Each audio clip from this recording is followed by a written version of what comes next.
Oh,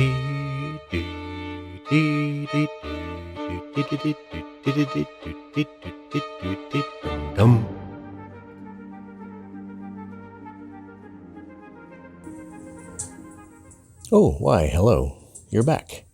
Welcome to part 3 of Tabletop Adventures on DM Masterclass. This is part 3 of the series in which we examine what a tabletop adventure is. The first part, we looked at board games and role-playing game combos, while in the second part, we looked at the elusive RPG in a box.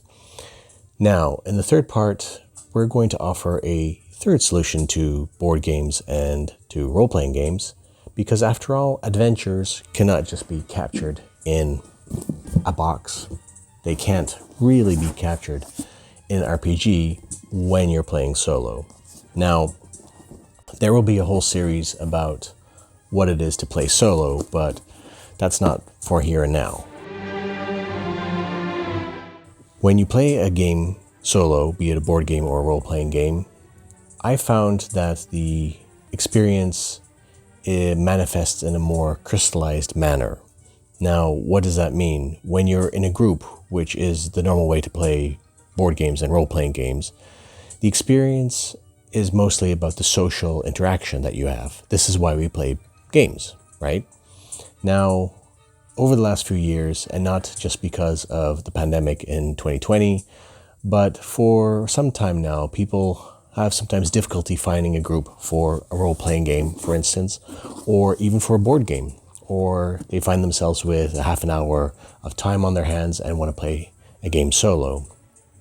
Now, these adventure games do not always suffice, and I've been thinking about this for several years now, researching various forms of board games and role-playing games, and coming to the conclusion that there are very good elements to both, also in the solo capacity, but there's still something missing. Let's just have a quick look at the elements that a board game and a role-playing game both exhibit, and how a tabletop adventure changes that or differs in that, and also more about what a tabletop adventure truly is and how it manifests itself. How does a board game and a role-playing game manifest itself in terms of these following 10 points, and how does a tabletop adventure differ in that? These 10 points are experience, tools, mechanics, story, social, gameplay, progress, learning curve, table presence, and community. The experience of a board game is to feel smart, to feel that you have a challenging puzzle in front of you that you solve, and that you master the process getting there. A role-playing game is all about telling an emergent story, having full autonomy and full authorship of your character, or the world if you are the arbiter of the role-playing game. A tabletop adventure is all about immersion in a world that you can explore and that you can discover new things in. Tools also see its differences. In a board game, the tools are a closed set of rules and components formed in a box, but also a framework of gameplay that you follow almost to the letter. A role-playing game is a series of books, one specifically for the player who creates their own character, and a dungeon master guide or a lore guide that explains the world to the arbiter of a role-playing game. This creates a base for both players to play a role-playing game. Now, a tabletop adventure would be more object-oriented, a modular set of booklets that describe the character, the events, and the locations of the world and the adventures that you play in. These booklets, they perform the duty of explaining the rules, but also explaining the lore. But then there's also the tabletop props that you use, or the tabletop components to set the mood and to really create that immersive atmosphere. Mechanics is the third part. Mechanics for board games are mechanics first. Board games are designed to be fairly strict, balanced, and have a fixed rule set to which everyone agrees that they will play along. It's the magic circle, if you will, the unspoken agreement that everyone will play according to the same rules, not cheat, and that creates a level standard. For role-playing games, Mechanics are sometimes optional, sometimes vague, sometimes more precise, and who decides whether these are applicable or not in a role-playing game? That is the rules arbiter, or the game master, if you will. That person decides whether or not a rule in the moment is applicable or not.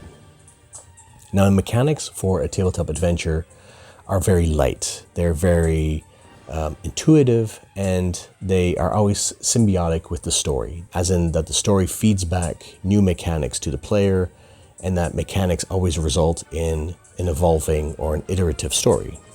Talking about story, that's the fourth part. Board games often have a fixed narrative, if any. They are often more focused on the gameplay than on telling a story, which with role-playing games is the exact opposite. They are story heavy, they have adventures, either pre-written or they give you prompts so you can create your own adventures, and they have a lot of room to deviate from those adventures. The rules arbiter needs to be able to pivot and have the adventure go in a different direction. In tabletop adventure, there are narrative prompts, maybe a sentence or two, and they are plotted, but they are also free form. There are tables that allow you to veer off into the world and wildly explore, but there are also adventures that are very succinct, but they are also plotted to give you an actual sense of an interconnected story with characters and events and locations that play off each other. The fifth part is social. Both role-playing games and board games were meant and designed to be social activities. So it's multiplayer first for both of them, and solo second, if at all. Solo is becoming more and more popular, solo play, and so the tabletop adventure throws the paradigm of design on its head. It doesn't look at the number of players you want to play with. It just starts from one person, an individual, and from there on it builds out. It's that object-oriented design. It's modular. If you want to play with more people, that's great. If you just want to play by yourself, that's perfectly fine too. Both are equally valid. Gameplay is the sixth part. In a board game, the turns or the rounds and the phases, they are very clear and very exact. It's part of that framework to establish how the game is played, and it is played between players equally. In a role-playing game, it's more free range between the players and the rules arbiter. Whenever the story flows, the arbiter may say like, well, continue your story, let it see where it goes, if it feels natural. And if it feels stunted, then maybe another player will pick up, or the rules arbiter themselves will pick it up.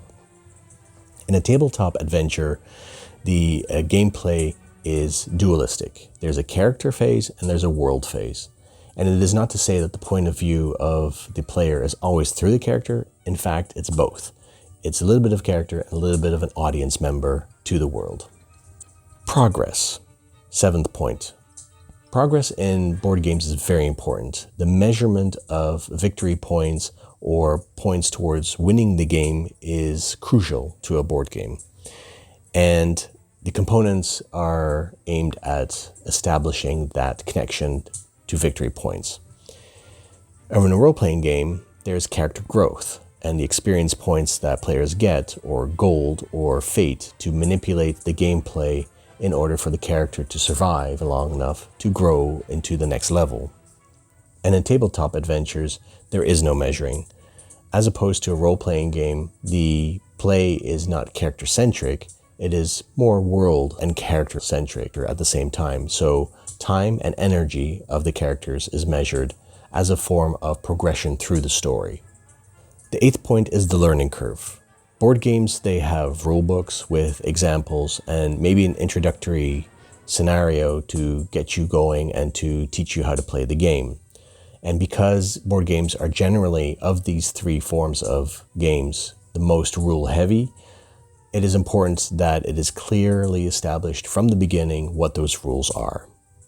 Now, in a role-playing game, the character creation process takes a good chunk of the first session, but it also establishes the motivation and the background of a character. It is easier for the arbiter to find the incentivized points to pull and tug at. The learning curve in a tabletop adventure is a built-in origin adventure. As soon as that you've built your character, then the adventure already starts in your hometown, in the core center part of the world. Both events and locations and NPCs that you encounter, they are all part of that beginning adventure to more intuitively allow you to flow into the process of how to play the game. Table presence. Table presence is a big one. In board games, table presence is how nice the artwork of the boards looks like, or the cards. The rules are also written on various boards. Sometimes there's a huge sprawl all across your table for a board game. With role-playing games, it's a lot less, obviously, because you are playing theater of the mind, and you may have some books and some maps and maybe some props, maybe even some dungeon elements with standees or miniatures, and of course a place to roll your dice. In a tabletop adventure, the tabletop is maximized to create a scene, to represent the situation that you are in. The tabletop is the most important aspect to immerse yourself. We'll come into it a little bit later, but there's also some mood elements that come into it. And finally, the 10th point is community. Now, board games have a long established community of both industry, gamer, and hobbyists alike. Role-playing games, they also have the same, but the indie scene, the independent role player creator scene, is bigger, and thus the community is more driven. You see a lot of different kind of smaller RPGs pop up all the time because of this. In tabletop adventures, the strongest aspect of the three will be the hobbyist, because at this moment there is no tabletop adventure, and so there is no industry. There are no gamers who play tabletop adventures as imagined in this segment. But the hobbyist element is going to be the biggest one, because they contribute actively to the adventures and the location booklets that are being written, the characters that are added.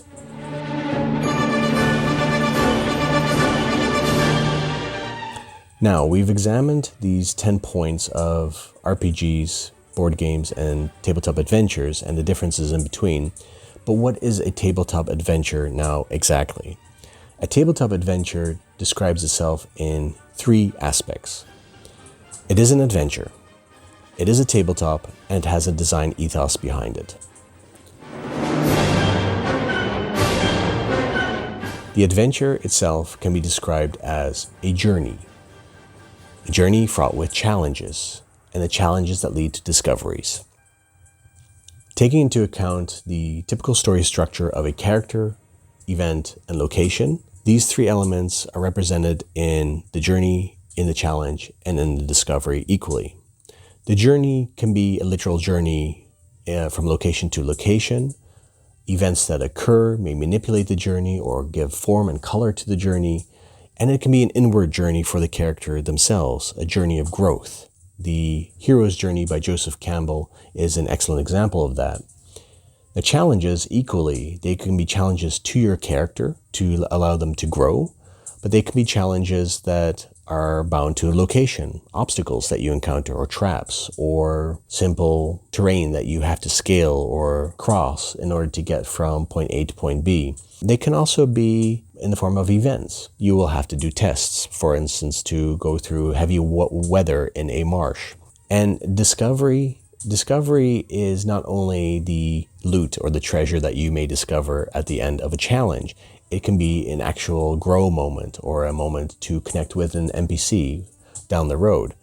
The discovery of a new location as you explore further into the horizon, or the discovery as an event where something happens and you learn from that moment. That is the adventure part of tabletop adventure. The tabletop aspect is equally important. Obviously, this is not a digital implementation or design of a game. It's still, like role-playing games and board games, a very analog, hands-on experience.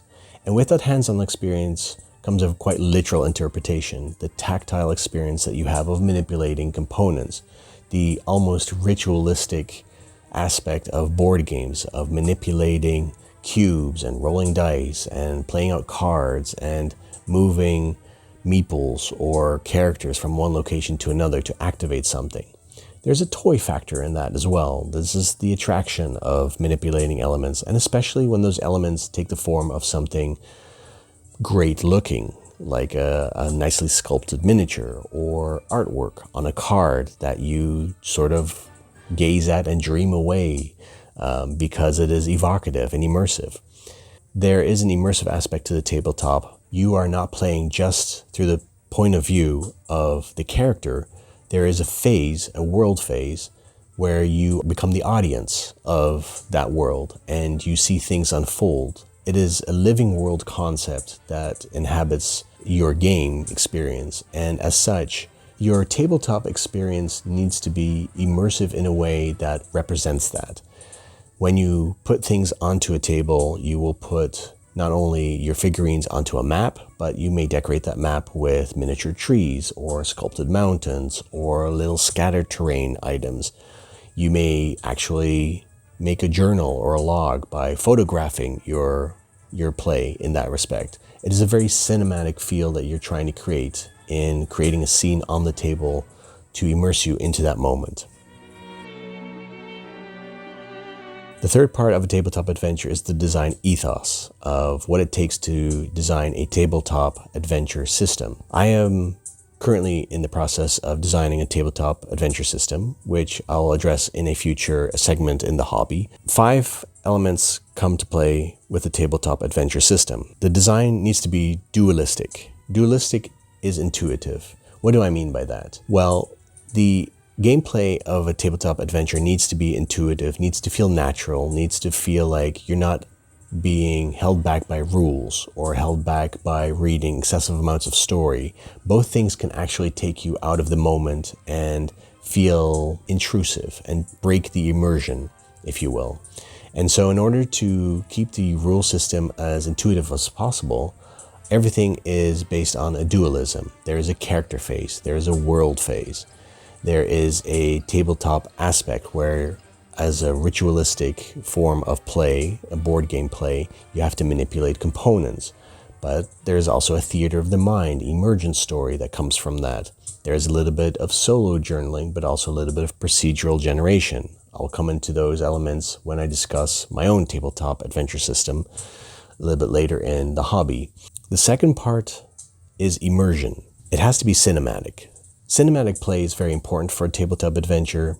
It is almost like reading a book or watching a movie, only interactive. You're actually in your own story. Community.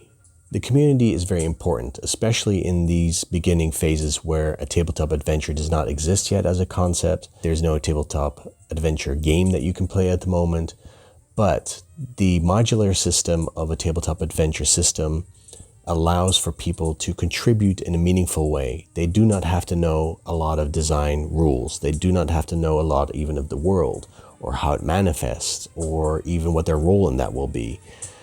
Especially they don't have to write a lot of story or come up with intricate ways of integrating the rules and theme in their own part that they want to write about. And that brings us to the 5th point. It's elegance. The system is built to be modular. There will be a core experience where you create your character, you go on your first adventure. When you go beyond the lands, you will go either into a part that someone else has written, or something will be procedurally generated. A location will be generated, events will be generated, characters that you encounter will be generated. Those will not be plotted elements, they will be random elements, but it might entice people to actually attach a written piece of lore or an actual adventure that goes beyond the borders, and thus a bigger network of adventures and locations will be created. Sensory. Sensory is the final element, and that puts the cherry on top of the immersion. If you put some mood music on while you're going through a pirate-infested den, you can put on Pirates of the Caribbean, drink some rum on the side. Maybe you're playing in the winter while you're playing this game, crack open a window a little bit, let the cold come in. All these sensory elements, they are important because it helps you really imagine the world that you are in at the moment. And together with the visual aspect on the table and the tactile aspect of manipulating components, it brings the whole adventure home as a whole. And that's basically the concept of a tabletop adventure. So to recap, There are 10 elements that separate it from a board game and a role-playing game. We have experience, tools, mechanics, story, social, gameplay, progress, learning curve, table presence, and community. And the tabletop adventure itself is a journey with challenges and discoveries that you play out on a tabletop, and the design of the tabletop adventure together with the community will be elegant and hopefully create a very immersive experience that will help you envision your adventure. And we're going to see how this experiment goes in the hobby. Follow me there if you're interested in knowing more about tabletop adventures and the tabletop adventure system that I myself have created. I'll see you then, and until next time, keep exploring.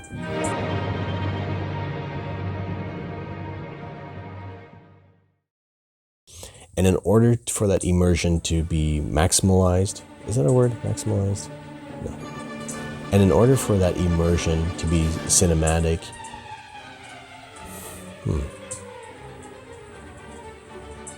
community, finally sensory. Sensory and wow, I have a sensory overload of heat. It is now summer, and I'm still wearing this. Maybe next time I can keep my notes at eyesight, not set all the way down here. Where are my games? I love playing games. Oh, okay. So it can be board games. Why is the rum always gone?